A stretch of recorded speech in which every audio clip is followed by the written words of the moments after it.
উত্তর পূর্বাঞ্চলের professional sales representative ইউনিয়নের দুদিনব্যাপী সম্মেলন শুরু হয়েছে শনিবার থেকে। সম্মেলনের দ্বিতীয় দিন রবিবার বিভিন্ন দাবিতে এক মিছিল বের করা হয় সংগঠনের পক্ষ থেকে। রাজধানীর স্টুডেন্ট হেলথ হোমের সামনে থেকে মিছিলটি শুরু হয়ে শহরের বিভিন্ন পথ পরিক্রমা করে। উত্তর পূর্বাঞ্চলের আমরা প্রফেশনাল সেলস রিপ্রেজেন্টেটিভ ইউনিয়নের পক্ষ থেকেই আজকে আমাদের এই র্যালি আয়োজন করেছি। 35 বছর ধরে আমরা উত্তর পূর্বাঞ্চলে শ্রমিকের স্বার্থে লড়াই করে আসছি। এটা একটা অরাজনৈতিক শ্রমিক সংগঠন, শ্রমিকের স্বার্থেই আমরা আমাদের এই লড়াই।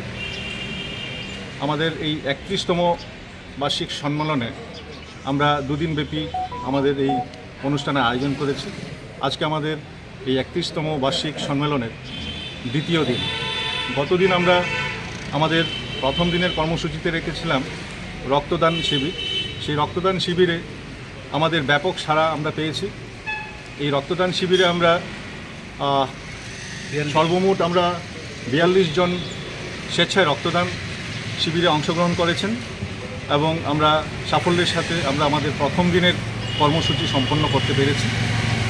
এবং বরাবরই আমরা আমাদের এই প্রফেশনাল সেলস রিপ্রেজেন্টেটিভ ইউনিয়নের উদ্যোগে আমাদের উত্তর পূর্বাঞ্চলে সর্বত্র আমরা আমাদের সামাজিক কর্মসূচি আমরা বজায় রাখি। এবারও আমরা আমাদের এই কর্মসূচি হাতে নিয়েছি। আমাদের আজকে দ্বিতীয় দিন। এই দ্বিতীয় দিনে আমাদের এই রাজপথে আমরা এখন পদযাত্রা করব। উত্তর পূর্বাঞ্চলের প্রত্যেকটা জায়গা থেকে আমাদের সেলস প্রতিনিধিরা এসে উপস্থিত হয়ে গেছেন। আমরা কিছুক্ষণের মধ্যে আমাদের এই রাজপথে আমাদের পদযাত্রা শুরু করব।